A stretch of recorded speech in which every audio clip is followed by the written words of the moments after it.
Hey guys, it's Bunny, and what an exciting week. We just had an incredible conference, and we wanted to proactively bring you my interview with Coach Joe and Denise Kennedy from our stage at our Christians Engaged conference just last week. Coach Kennedy's movie's coming out, Average Joe. It lands in theaters October 11. And I want to encourage every person to go proactively and buy tickets for this movie. It is going to be incredible. This case by Coach Kennedy going all the way to the Supreme Court and their commitment, these two unlikely people, their commitment to serve God and to pursue this case for over 8 years has brought in more religious freedom than we've had in the last 50 years when the Supreme Court overturned the Lemon Test. You're going to hear all about it in this interview. It's the first interview that Joe and Denise Kennedy have ever done on stage together. I was honored to be able to facilitate that in our team here at Christians Engaged. You do not want to miss this amazing video of Coach Joe and Denise Kennedy. Welcome to the Conversations with Christians Engaged podcast. I'm your host, Bunny Pounds, the president of Christians Engaged. This ministry exists to awaken, motivate, educate, and empower ordinary believers in Jesus Christ to do 3 things: to pray for our elected officials and our nation regularly, to vote in every election to impact our culture, and to engage in some form of civic education or involvement for the well-being of our nation. I'm so thankful, Bunny, for what you do. A lot of people talk the talk, but you really walk the walk. There's nobody else I want to talk to about Jesus with than you. And I will stand and lock arms with this woman of God, Bunny Pounds, any day of the week. Bunny, you are a new hero of mine. And I'm 100% behind something that Bunny Pounds is doing. Encourage her, pray for her, and be involved. Be part of Christians actively engaged. America is worth it. Now is the time. America needs your involvement. Please take our pledge to pray, vote, and engage. Join with a movement of other Christians that are doing these 3 simple things that can really impact this nation. Join us.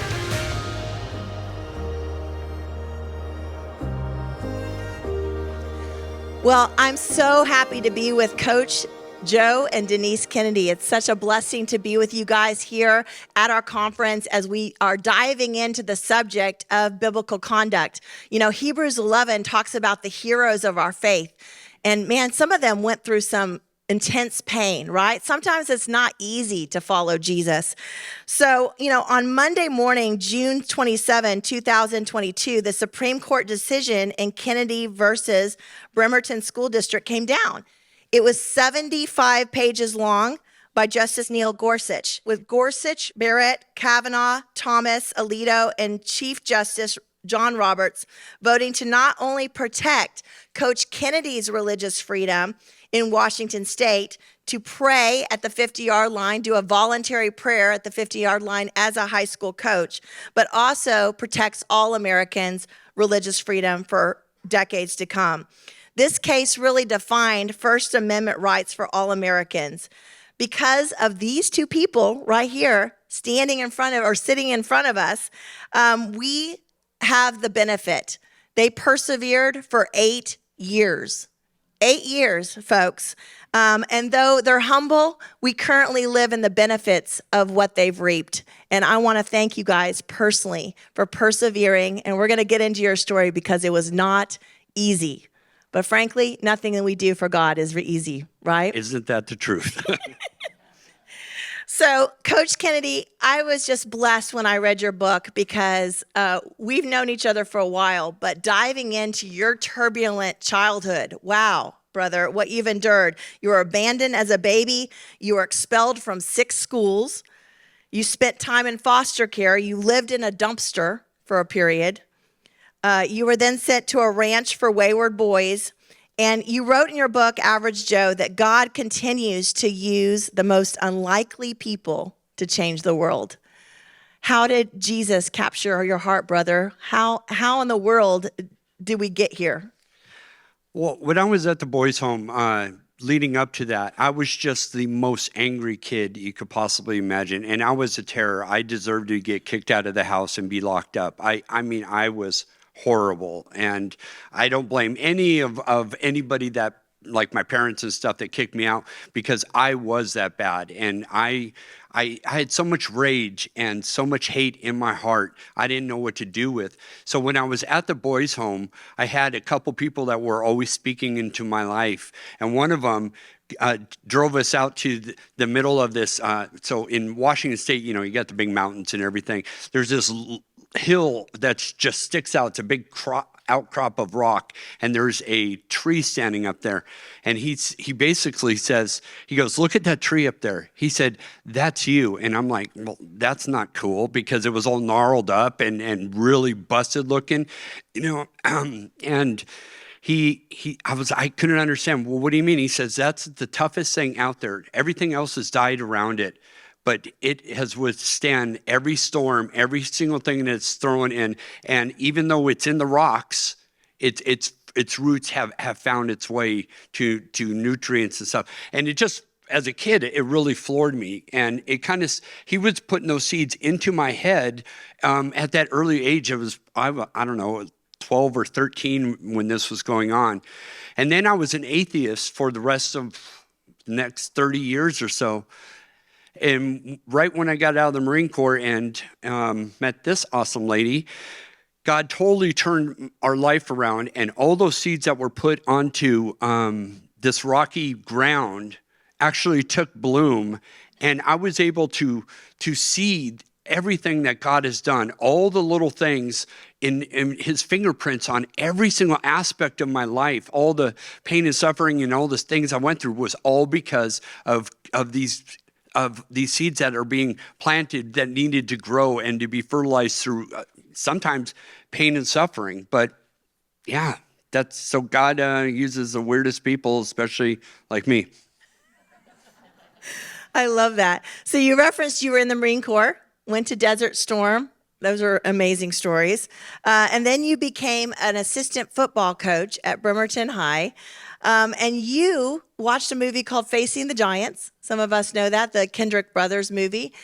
And you made a commitment to God. Tell us about that, and tell us about how you even became a coach. I didn't want to coach. I didn't play football. I was 4'10" until my sophomore year, so I was just a little guy. And I didn't know anything about football. Even when I retired from the Marine Corps, I don't know anything about football. But a guy saw me running one day, and he was touched by the Lord and said, "You need to go talk to this guy." I thought the guy was some kind of stalker because he drove up alongside while I'm out on a run. And he struck up a conversation, said, "We need coaches." And I was like, "Yeah, that's great." Well, little did I know he was the athletic director for the school district where my wife worked. So they kind of tag teamed me for a better part of a year or so, trying to get me to do it. And she said, "Well, maybe God is trying to call you for something." So I agreed to go to the interview, and it was hilarious. They were like, "So you don't know anything about offense?" And I'm like, "Nope." "Defense?" "Nope." And the head coach looks over and he goes, "Is this some kind of a joke?" And he goes, "What could you possibly bring to our program?" And I was like, well, team building, discipline, getting these young men to be better young men. And they realized they need something like that. So I went home, we talked about it. We had 2 kids in the high school at the time. She worked at the school district. So I was sitting there in my living room in the middle of the night, flipping through the channels, and Facing the Giants came on. It was that God's hand came over there, grabbed my heart, threw me to my knees, and I was bawling my eyes out. I was crying so hard because it was the first time I ever heard what my actual calling was. And right there on the floor, thank goodness I didn't have any other witnesses that was there to see me bawling my eyes out. But I was like, just like in the movie, "Lord, I will give you the glory after every game, win or lose," right there on the battlefield. And so that was my covenant with the Lord. So beautiful. Denise, he fell in love with you, I read in the book, when you were 9. That is amazing. Tell us a little bit of the backstory of your relationship and how you guys finally got together. Yeah, so when we were 9, I moved into the neighborhood, and him and his buddy were riding their bikes, and his buddy said, "Hey, there's this new girl in the neighborhood. Really cute girl. I want you to go up and ask her if she likes me." And so Joe was like, "Yeah, whatever." So he came down the driveway. I was outside, just digging in the dirt, honestly. And he came up to me and was supposed to ask, "Do you like my friend?" What he did say was, "I'm gonna marry you."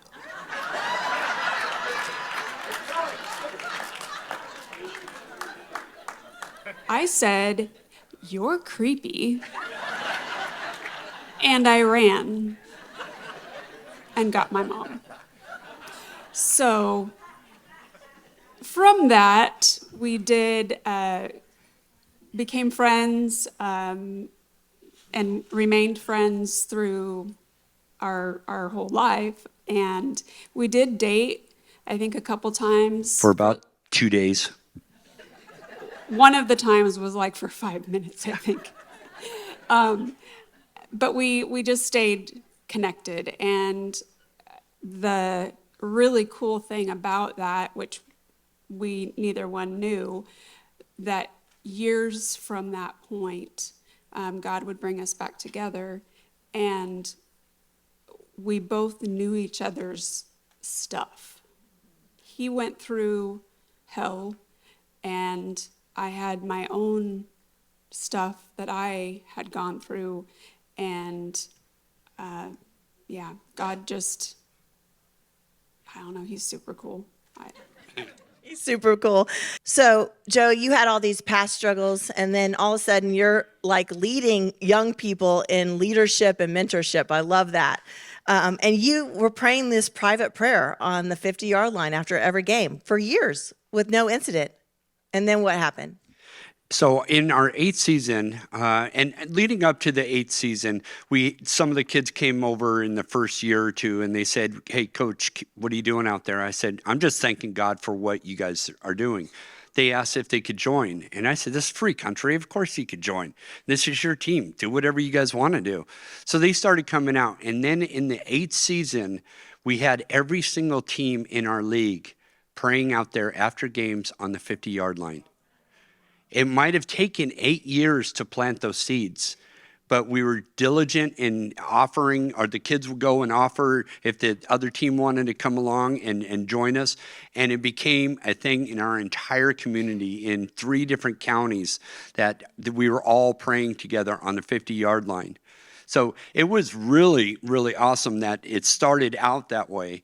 And then it was really interesting. In the 8th season, we had a real good game against one of our big enemies, at the biggest rival around. We played. We ended up losing in overtime, which was just a bitter loss for us. But we prayed on the 50-yard line after that, and one of the educators or administrators from the other school district saw what we were doing and just thought that was one of the most awesome things he has witnessed, that this sportsmanship at this level of these people after this gruel. I mean, there was fights during that game and everything, but to come together like that. So he called our principal and gave him a compliment, said, "I want to tell you what your football program is doing is awesome." So everything started from a compliment. Now, what the enemy tried to do with that is turn it all the way around. And they started an investigation, and they were living in fear, absolute fear, and they thought it was better if I just stopped praying with the team altogether. And I obliged. I never prayed with my football team again. The opposing team came out and prayed with me, which really blew their mind. So the school district is like, "What do we do now?" You know, and I know the devil was just really torqued about that. He was like, "Okay, you can't pray with your team," and the other team comes out and he's like, "Oh no." So he didn't know what to do with that. And so they told us, came to me and said, "You need to stop praying. We'll give you a place that you could pray, but you can't do it in public." And that's the part that rubbed me the wrong way, because I'm a hardcore American, and I was big time American and fighting for a constitution at a very early age. That was one of my first loves. She was my first. The second was our country, serving in the Marines. And the Constitution means everything. And I've had brothers and sisters die for that. And I take that so personally. And so as a Christian, I didn't know what to do. What do you do when you're faced with that? Yeah, how easy would it have been to just walk off and pray somewhere else? But it wasn't the point of that. The principle of it was no one in America should have to hide their faith in the public square. Yeah, he's clapping. And so, we had a huge battle with this. It was a battle at our home. It was a battle in our school. People were turning on each other. I lost my football team. I had to make the choice between my faith and my job. And this was my perfect time to set an example for my players that you do what's right. It doesn't matter how hard it is or how much pain and suffering you're going to go through. And because that's what we tell them when we're coaching. We tell our kids that, no, you got to fight through these things. You keep fighting and you do what's right until the very end. Now, could you imagine what would have happened if I would have given in at that moment and said, yeah, this is so much simpler to just give in to the school district. And I kind of wanted to. I was weak in the flesh. I kind of wanted to because I just wanted to coach football. But the American me just said, no, you have to set that example. And so I did. I took my knee, and I ended up losing my football team in mid-season, getting fired at the end of the year for it. And then a long, drawn-out battle. A long, drawn-out battle. So Joe was sued by the school district, and Denise, you happen to be the head of the Bremerton School District Resource Department. And though you didn't directly fire your husband, you were in a major quandary because now they're cutting you out of school board meetings. They're telling you you can't talk about his case. You're losing friendships. There's a big war. How did that affect your personal life and your marriage? And how did you work through that? So I had started to work for the school district as a part-time secretary in human resources, and my dream was to lead that team. And so I went back to school, got my degree, worked my way up to a couple other positions, and by the grace of God, I became the supervisor over human resources for the Bremerton School District. And so when Coach started coaching, I was still the clerical person part-time at the front desk. And so during my journey moving up into that position, and he's coaching, and everybody knows he's coaching and praying, and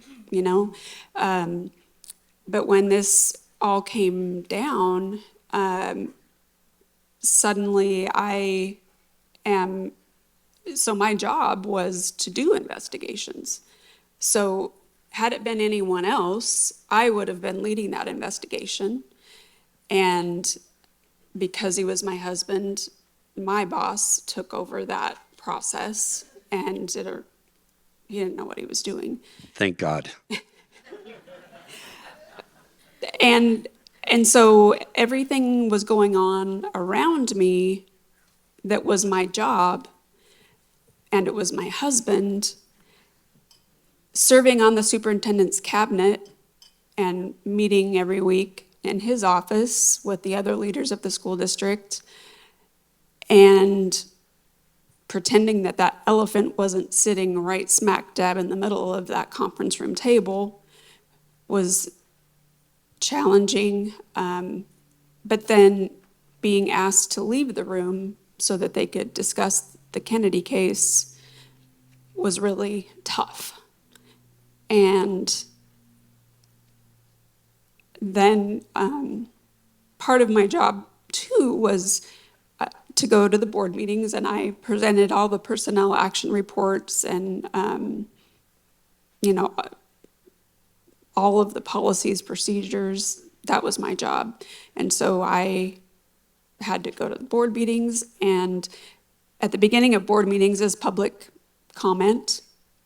And for a very long stint of time, I listened to people stand up and speak horrible things about my husband, and even had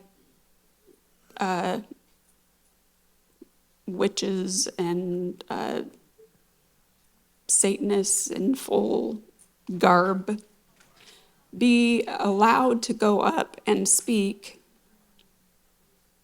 And I, at one point, and I was frustrated with myself that I had to get up and leave, but I couldn't take it.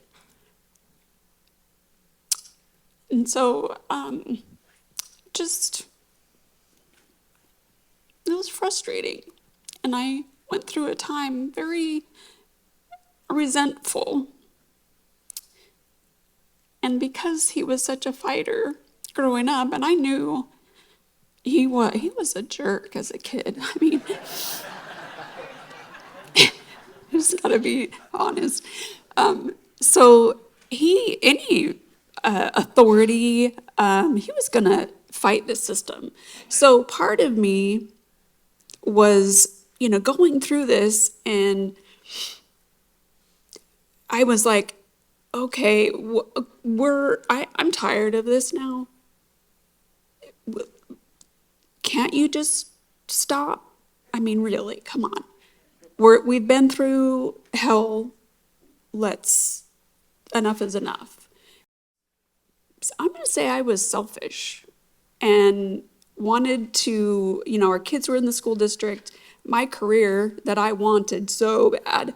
I was really uncomfortable, and I felt like he was doing it to rebel against authority and to be the last word, and I let that resonate. And the enemy was feeding it really good. And it wasn't until we had another Facing the Giants moment that I realized why he was doing what he was doing, and the Holy Spirit just opened my eyes, and then it was Team Kennedy all the way. Yeah. And Coach, what was that moment? Because she is like spiraling even, and you made it very clear, Denise, in the book, into depression, lots of different things going on internally. And you're like heading out the door, like you guys are separating, and what happened? And that's an understatement that we were going through the hard times. And she was like, I can't do this anymore. And she asked me the question, she says, is this worth it? And I said, it absolutely is worth it. And she says, what's more important, our marriage or this fight? And I had to say this fight. Because this fight, if I didn't have this fight and do what I was doing, we wouldn't have had a marriage. I couldn't be a husband. I couldn't be a father. I would have been a shallow, empty man. So I had to tell her that, and she says, I can't do this anymore. She started crying. She was laying on the bed, just bawling her eyes out, and she goes, I can't do this anymore. I got to go. And I was like, no, I'll leave. I started walking out of the house, and I got a text message. My phone goes off, of course, at the wrong time, and I'm all mad. I pull it out, and I'm like, oh, gosh, this is First Liberty. One of my dumb lawyers is calling me right now, and I'm going to, give him the what for what he's doing to us. And it's a video from the Kendrick brothers, Alex Kendrick. He was standing on the 50-yard line where they filmed Facing the Giants. And he starts out by saying, he goes, hey, Coach, I'm Alex. I just want you to know that people are praying for you. And that I know you and your wife are going through some tough times.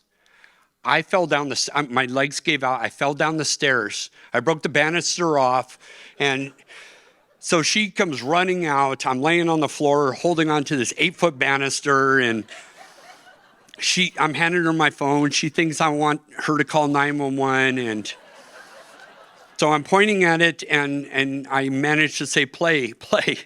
And so she sat there, and we cried.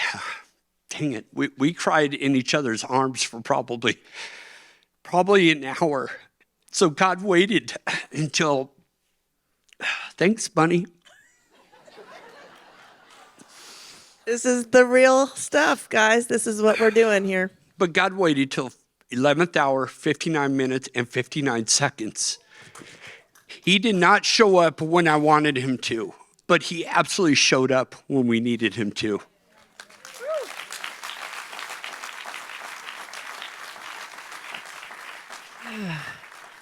So in a minute answer after that emotional crying. Thanks, by the way. Thank you. I need you in layman's terms to tell us, you went all the way to the Supreme Court. We got a little hint from a justice, and then we had to go all the way back down and go all the way back to the Supreme Court. That's why it took so long. Can you explain that to us in a minute? In a minute. So we lost 7 times, lost. 7 times in a row, we get finally, the Supreme Court did give us a roadmap of how to get back. Now, the lower court ruled that any demonstration of faith in the public square could terminate you. This was that's what was ruled on up to the Court of Appeals. So if I lost this, everybody in America would have lost all the religious freedom in the public square. This is what was already on the books at the Court of Appeals. And so this is the weight of the world on our shoulders. I wasn't worried about winning. I was worried about losing and what that meant. Now, the Supreme Court, they do take into account the facts of the case and the Constitution, and they weigh those out. Now, what they did is give me back my job and let me pray. But they had this old thing on the books, which you could probably explain a lot better. The lemon test. And it's been 50 years that this stupid law has been there in this test, which has stifled religious freedom for 50 years. So you hear the separation of church and state. This has been their mantra because you can't have those two together, because the free speech and the free exercise, they are opposing forces. Basically, that's what the old law says. But these justices overruled that over 50 years of precedent. Over 7,000 cases were overturned. And now we have more religious freedom in this country than probably all of us have ever had in our entire lives right now.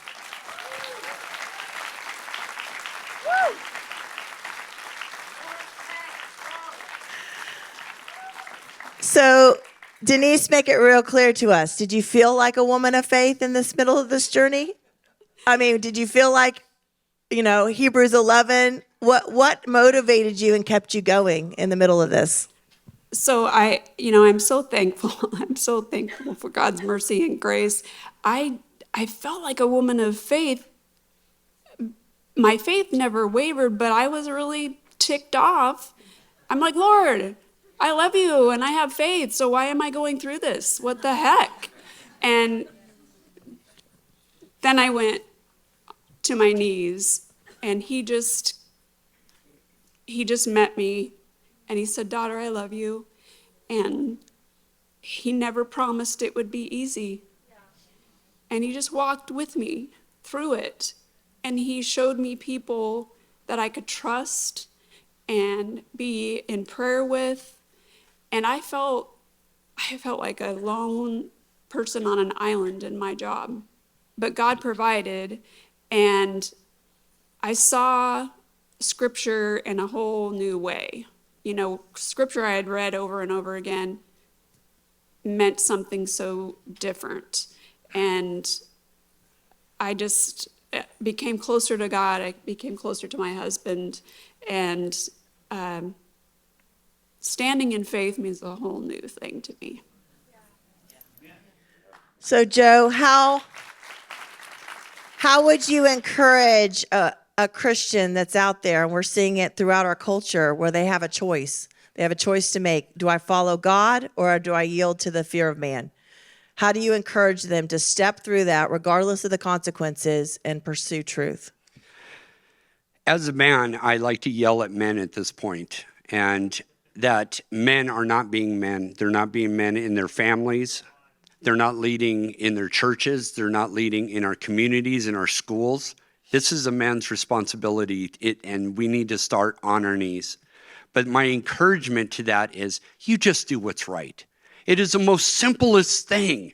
It's not easy to do, but it's the simplest answer to do what's right. I got it tattooed on my arm because I can't remember Bible verses.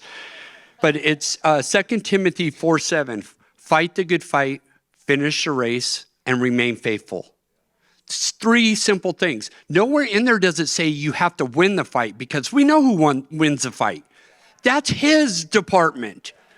That's a cool thing. We need to just be able to be there. Stand up bold in your faith no matter what. You want to have fun? Put a Bible in your wherever you work. Bring up, hey, I had this awesome thing at church on Sunday. Start leading prayer in your family. Get on your knees and start there.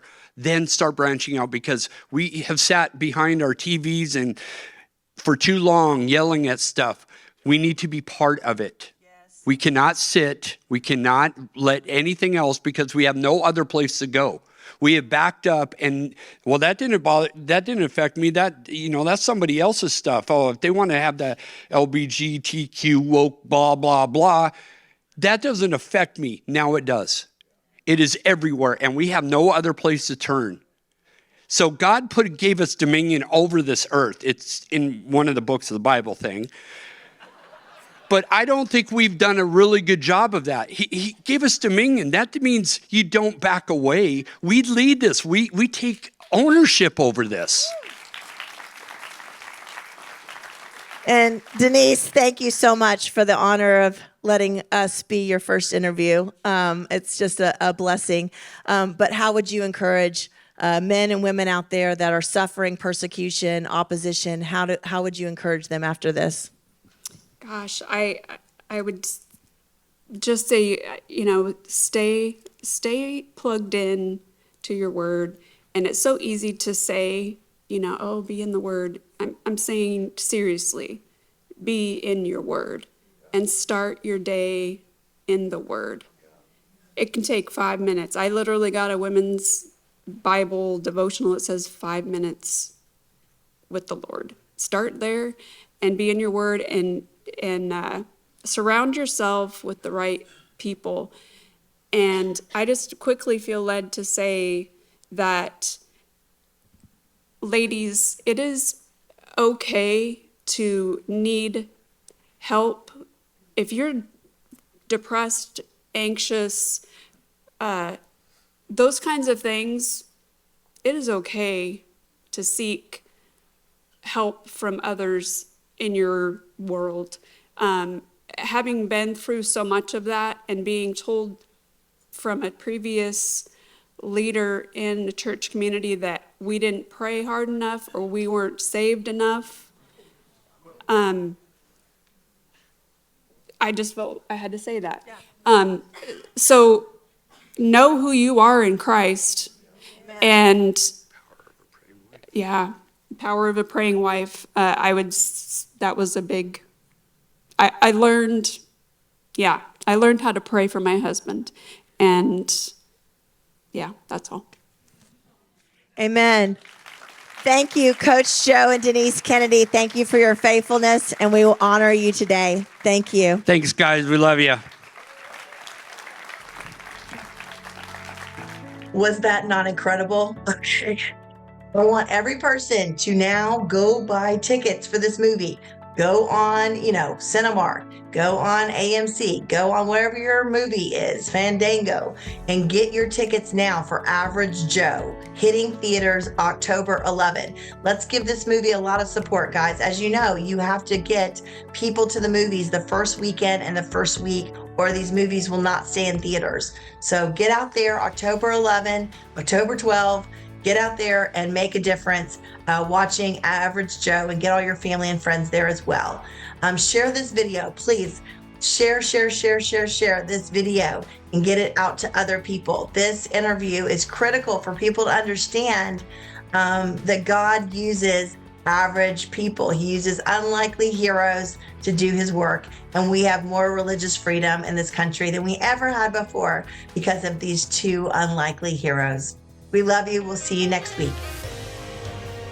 Thank you so much for joining us for this incredible podcast. What a time we've had. We love you so much. We love being in your life. Have you subscribed? Have you shared this with your family and friends? Please subscribe on Apple, Spotify, YouTube, Rumble, wherever you get your audio or video pods. We need your help. This mission is undergirded by individuals just like you that support this ministry monthly, annually, and whenever you think about us, to be able to reach over 1 million Christians in the next 2 years. That's our goal. We want to empower 1 million Christians around America to pray, vote, and engage regularly. Will you help us? We're here to do that, and we need your help. I want to say thank you to our partners at The Stream. What an incredible online publication put out by James Robison and Life Outreach International, as we come together across denominational lines as believers to discern what God's saying about the news of the day and to hear from different viewpoints. Check out The Stream, make it your homepage, and get on their email list. This product is amazing. Also, our partners at Edify app, put out by Christian Post. This podcast app is a convergence of Bible teachers around America. We're excited to be a part of Edify app. Check out all their other podcasts. Thank you so much again for caring about this nation. We're here to help you pray, vote, and engage. We'll see you next week.